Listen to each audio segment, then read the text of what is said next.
inicio la bipolaridad se ha tomado muy a la ligera. Muchas veces en redes sociales o en conversaciones con amigos decimos, ay, es que soy bipolar, no, es que es bipolar, pero en realidad es una condición muy importante que hay que prestarle atención y hay que saber que las personas que padecen de esta enfermedad realmente tienen muchas dificultades para continuar con su vida con normalidad. Para que usted conozca más sobre esto, hemos invitado a nuestro experto, el neuropsicólogo Alejandro Lira, porque nos va a decir todo lo que tenemos que saber del trastorno de bipolaridad. ¿Cómo estás, Alejandro? Bienvenido. Muy bien, muchas gracias. Bienvenido, Alejandro. Por ahí tenemos un debate.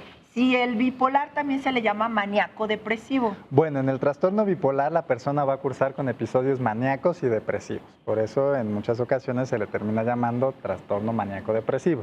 Lo correcto es llamarle trastorno bipolar. ¿Ok?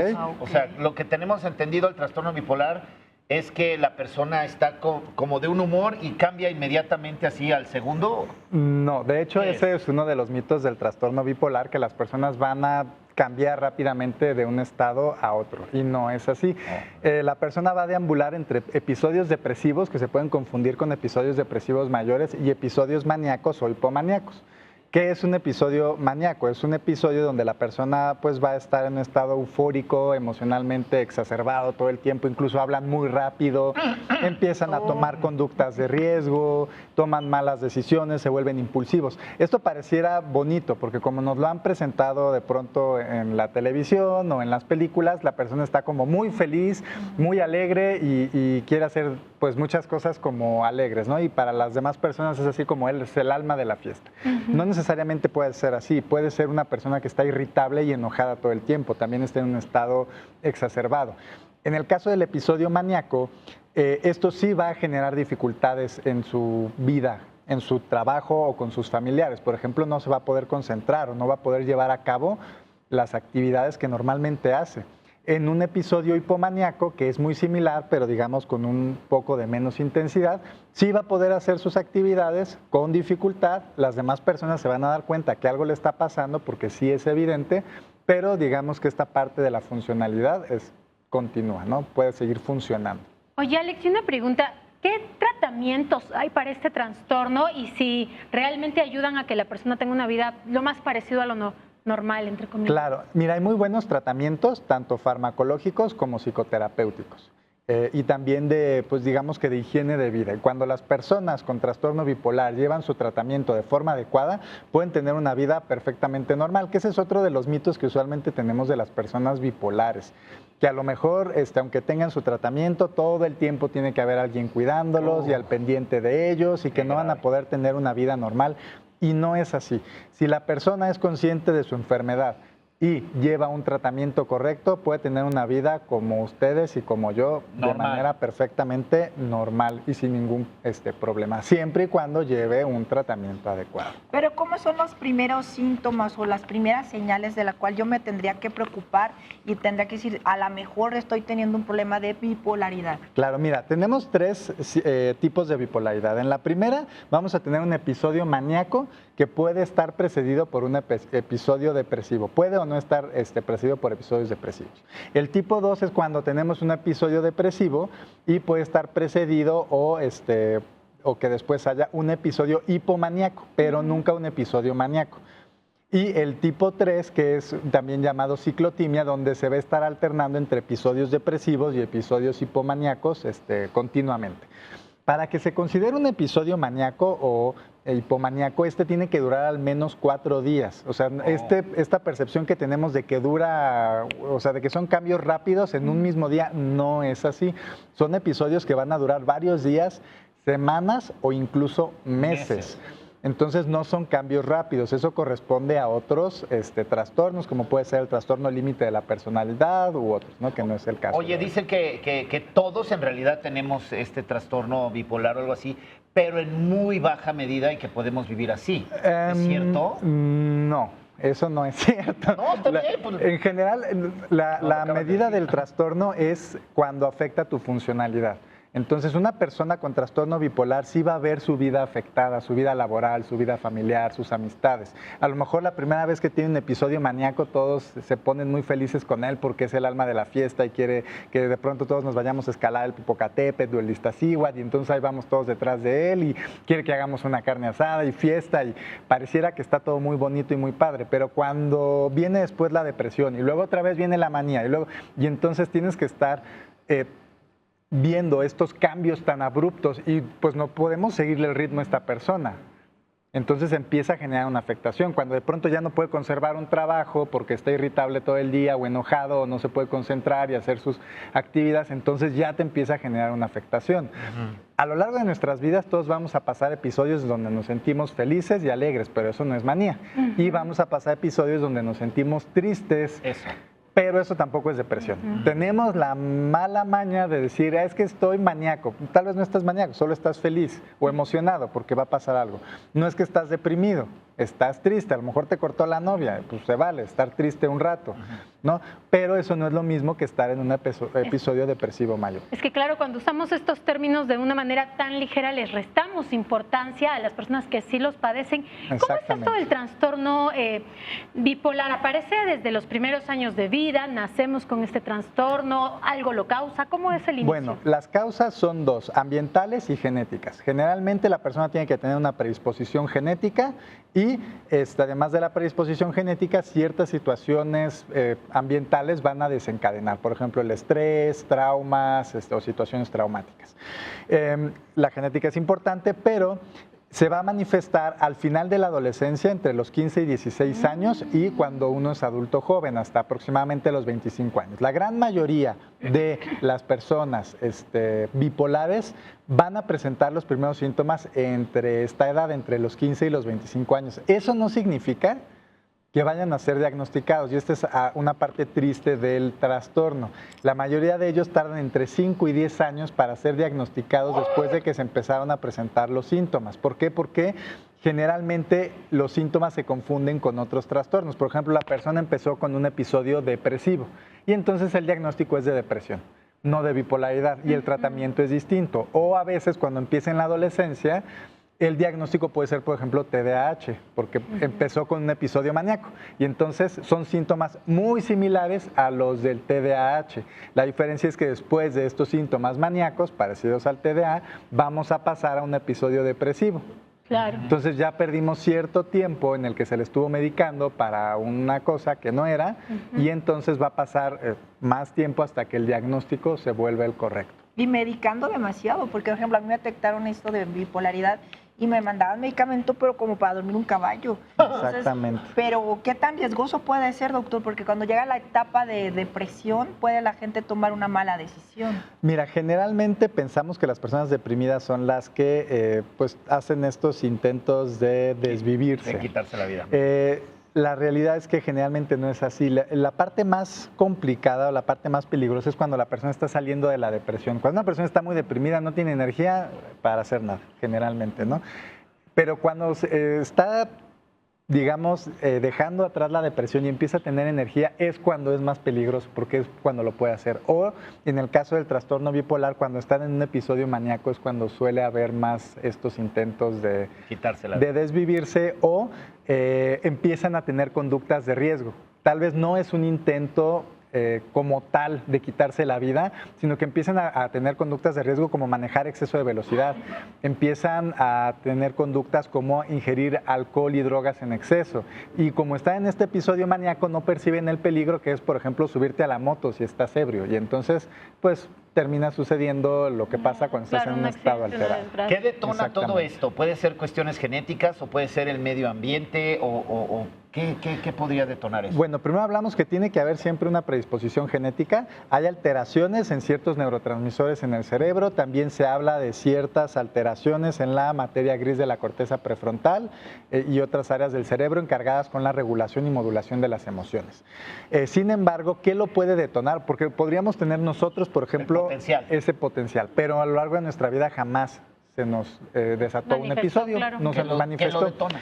Muchas veces puede ser, por ejemplo, el estrés. Cuando pasamos a través de nuestra vida por episodios de estrés muy intenso, a lo mejor el trabajo, a lo mejor una separación, el fallecimiento de un familiar. Por la noche oscura del alma, vamos a decir. Exactamente, mira qué bonito término, por la noche oscura del alma. Hay personas que van a desatar este tipo de trastorno, ¿no? O se va a iniciar. Generalmente va a ser antes de los 25 años, aunque hay otro periodo que puede ser entre los 30 y los 40 años. Después de los 40 años se puede llegar a manifestar, pero es muy difícil que suceda. Generalmente cuando los primeros síntomas van después de los 40 años, se considera que puede ser más bien un problema neurológico, pero no se descarta del todo que pueda ser bipolaridad. Y una cosa bien importante, Alejandro, también creo que es el tema de la familia, porque cuando hay este tipo de trastornos, pues sí, el que lo padece tiene ciertos, digamos, limitaciones, pero ¿qué le dirías a las personas que tienen un familiar que tiene este trastorno? Bueno, como lo hemos dicho en casi todos los trastornos, primero no es una cuestión de ganas, ¿no? Porque siempre viene el comentario atinado, échale ganas, ¿no? No, échale ganas, ¿y cómo va a echarle ganas? Es un trastorno. No es cuestión de ganas, o sea, hay una alteración en tu química cerebral, o sea, no importa cuántas ganas le eches en la vida, nadie puede con eso si no tienes una ayuda pues farmacológica, ¿no? Que te permita lidiar con esa situación. Y orientación también de terapia, ¿no? Y orientación en terapia. Entonces, primero los familiares sean pacientes, o sea, si ustedes lo pasan mal porque ven a su familiar maníaco o depresivo, imagínense cómo lo está pasando esa persona, que lo está viviendo en carne propia, entonces lo está pasando mucho peor. Sean comprensivos con ella. De pronto, como familiares queremos salir directo al diagnóstico. Es que creo que tienes bipolaridad, será mejor que vayas con un doctor y te revises. No, aunque tú seas doctor, no te toca decírselo a un familiar tuyo. Oye, vamos a hacer una cosa. Ya tenemos que ir a una pausa, pero esto está súper interesante. Tenemos todavía más preguntas y seguramente usted que nos está viendo en casita también se le están generando preguntas, inquietudes o tal vez alguna situación que esté pasando en casita. Es momento que ahorita aprovechemos la pausa para que nos mande un WhatsApp al 5521 13 15 49 y regresando más adelante, Alejandro está con nosotros aquí en la sala y continuamos con este interesantísimo tema de la bipolaridad. Pausa, volvemos. Gracias, compañeritas. En efecto, y como se los habíamos mencionado hace unos momentos, nos íbamos a la pausa y regresamos platicando más con Alex Lira acerca de este trastorno bipolar que pues de repente algún familiar o algún amigo está sufriendo esto y nosotros ni enterados. Es por eso que hay que informarnos. Mi querido Ale, ya están comenzando a llegar las preguntas de parte de nuestro público. Sí, ya tenemos para comenzar contigo. Mira, si me permites, ahí va la primera que nos acaba de llegar. No me permites. No. Gina, de aquí de la Ciudad de México, dice, ¿qué tipo de exámenes se tienen que hacer para detectar el trastorno bipolar en las personas? Bueno, primero tiene que haber una evaluación psiquiátrica completa que se hace mediante una entrevista y segundo, lo ideal es que también haya una evaluación psicológica completa. Entonces, con varios exámenes y es un proceso largo o... Suele ser un proceso, no es tan largo, pero sí es importante darle el tiempo que se necesita porque más que nada se van a evaluar los antecedentes de la persona, sus antecedentes familiares, si hay sospecha de que algún otro familiar en primera línea, que puede ser papá, mamá o hermanos, pudieran tener el trastorno y también los síntomas de la persona y si se han presentado a lo largo del tiempo. Wow. Yo tenía carga genética del abuelo, papá, y yo tres cargas genéticas. Sí, una carga genética muy fuerte. Sí, bueno, acá esta pregunta. Moni Díaz dice, ¿tiene cura? No, como la mayoría de los trastornos mentales no se curan, se tratan. Como decíamos hace unos momentos, con un buen tratamiento la persona puede llevar una vida perfectamente normal y sin ningún problema, pero hay que llevar un muy buen tratamiento, hay que llevar una buena psicoterapia y pues tener una buena higiene en nuestra vida, ¿no? Refiriéndonos a las sugerencias que haga el doctor o el psicoterapeuta. Por ejemplo, uno de los factores que se ha encontrado pueden desatar estos episodios del trastorno bipolar es la falta de sueño. Entonces, cosas tan simples como dormir bien pueden hacer una gran diferencia en la vida de la persona. Duerman bien. Exacto. Sí. Qué importante. Bueno, esta es más que una pregunta, creo un comentario que hay en YouTube, que siempre estamos revisando YouTube, así que coméntenos por ahí también. Dice Clever Tavares, el trastorno bipolar es una enfermedad mental que provoca cambios extremos y cíclicos en el estado de ánimo, la energía, los niveles de actividad y la concentración. Check todo. Exactamente, sí, correcto. Ok. Gracias, Clever, por tu comentario. Ahí está. Leonel también nos escribe y nos dice, ¿esto es algo que se puede ir desarrollando, adquiriendo y desarrollando con el tiempo? Generalmente va a haber un momento de inicio que se puede detectar cuando el psiquiatra o el psicólogo hacen la entrevista, Ajá. en donde se puede detectar el primer episodio, ya sea maníaco, hipomaníaco o depresivo. Generalmente también va a tener que ver con la historia de vida de la persona, con cómo se fue desarrollando con su familia, y eso lo termina desembocando en esta situación. Pero sí hay un primer episodio que así podríamos llamar. Ok. Acá tenemos otra. Dice, bueno, esto ya lo respondimos. Carla, que dice, ¿es algo genético? Ya lo contestó que sí. Sí. A ver, Pedro, ¿qué podemos hacer o qué recomendaciones me puede dar si tenemos un familiar o un amigo cercano con este trastorno? Bueno, justo estábamos eso antes de irnos a la pausa. Decíamos, primero, no diagnosticarlo, porque una de las primeras cosas que solemos hacer es, creo que tienes tu bipolaridad y necesitas ayuda. Y esto generalmente lo que va a hacer es poner a la persona a la defensiva, porque se va a sentir agredida, se va a sentir atacada. Entonces, lo ideal es trabajarlo más bien desde la empatía, desde la conciencia y desde la preocupación. Oye, es que yo veo que tienes cambios de ánimo, veo que lo que está pasando contigo no es muy normal. Yo creo que pues tal vez podemos buscar a alguien que nos pueda decir cómo trabajar con esto, cómo hacer que tú te sientas mejor. Ajá. O sea, pero si yo llego directamente ya con el diagnóstico, la persona generalmente se cierra. Y esto incluye si eres doctor o si eres psicólogo. Si es tu familiar, si es tu amigo, aunque tú seas doctor y psicólogo, por ejemplo, yo, no me da la autoridad de decirle, oye, tú tienes tal, ¿no? Porque estoy relacionado de alguna manera. Entonces, a lo mejor vamos a buscar a alguien que te pueda apoyar. No tengo yo el criterio para poderte diagnosticar o tratar. Qué importante eso de la ética y de también ser empáticos, ¿no? Y decir las cosas Y bonitas. ser empáticos y no decirte Sí. cosas que te pueden detonar más, como le decía el doctor hace rato Sí. en el corte. Te dicen palabras que te detonan más el problema, como estás loco. Exactamente. Puede ser difícil para la familia y los amigos ver estos cambios y vivir esta situación con la persona. De pronto, actuar es desde el enojo y un poco la desesperación, ¿no? La frustración. Yo sé que al otro le lastima que le diga, por ejemplo, estás loco. Y entonces lo hago un poco para lastimar. Y a veces la percepción o el pensamiento es que si yo le digo que está loco, le va a caer el 20 y se va a dar cuenta que está loco. Y entonces ¿verdad? y generalmente pasa todo lo contrario y generalmente las personas ahora ya no te voy a escuchar porque me estás lastimando, ¿no? Entonces, Obvio. no lo hagan desde su enojo y su frustración, que es muy entendible, busquen ser más bien desde la empatía y la compasión. Sí, sobre todo si ya te diste cuenta que esta persona tiene un problema, en vez de echárselo encima, pues hay que buscar las opciones positivas para ayudar. Nos ha escrito Marcela García. Ella dice, buenos días, ¿qué sucede si una persona con bipolaridad toma sus medicamentos, pero siempre la misma dosis? ¿Existe el riesgo de que estos ya no cumplan con su función? Nos dice Marcela. Bueno, esto lo tiene que revisar un médico. Generalmente la dosis comienza con una dosis pequeña y la dosis va en aumento hasta llegar a la dosis terapéutica. ¿Por qué? Porque el organismo se tiene que ir acostumbrando. A lo mejor al principio de la dosis surte efecto, pero conforme el cuerpo se va acostumbrando a ella, hay que irla aumentando hasta llegar a una dosis máxima, que es lo que va a determinar el psiquiatra dependiendo del comportamiento. Esta dosis va a depender de muchos factores, por ejemplo, el peso de la persona, su estatura, si es hombre o mujer. Refiriéndonos biológicamente. Ajá. Pero también va a depender de algunas características individuales. Hay personas que son muy sensibles al medicamento y una dosis muy bajita les va a ayudar. Y hay personas que tienen una resistencia al medicamento y entonces van a tener que tomar una dosis muy alta o a veces incluso ir cambiando de medicamentos hasta llegar a la fórmula correcta. ¿Este trastorno tiene niveles, Alejandro? O sea, así como el autismo que tiene diferentes espectros.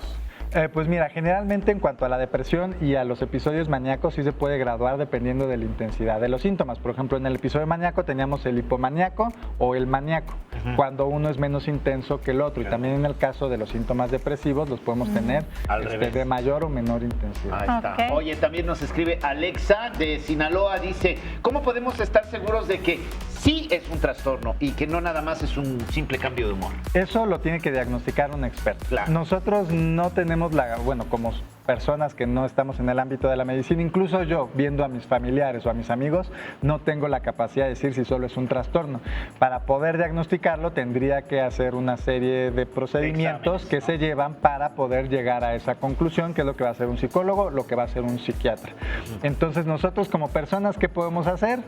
Que llevarlo con un experto y que el experto nos diga: tu familiar tiene este problema y es necesario atender. Oiga, Eso es lo que doctor, podemos hacer. ¿con qué cosas no se lleva esta enfermedad? Por ejemplo, si estás tomando medicamento, ¿qué no es recomendable tomar, hacer?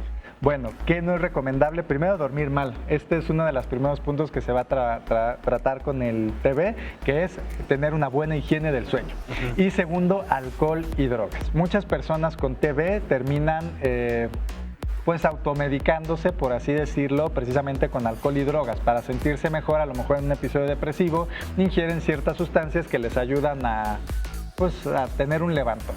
O a lo mejor en un episodio maníaco, pues ingieren alcohol para tener un bajón. Y esto no está bien, están alterando la química cerebral. Y se ha encontrado que el alcohol y las drogas pueden exacerbar los síntomas del TB. Pues sí, lo pueden empeorar, y además también son uno de los factores que pueden predisponer a padecer el trastorno. Es decir, personas alcohólicas o con problemas de adicciones a ciertas sustancias pueden padecer problemas también o trastorno de bipolaridad.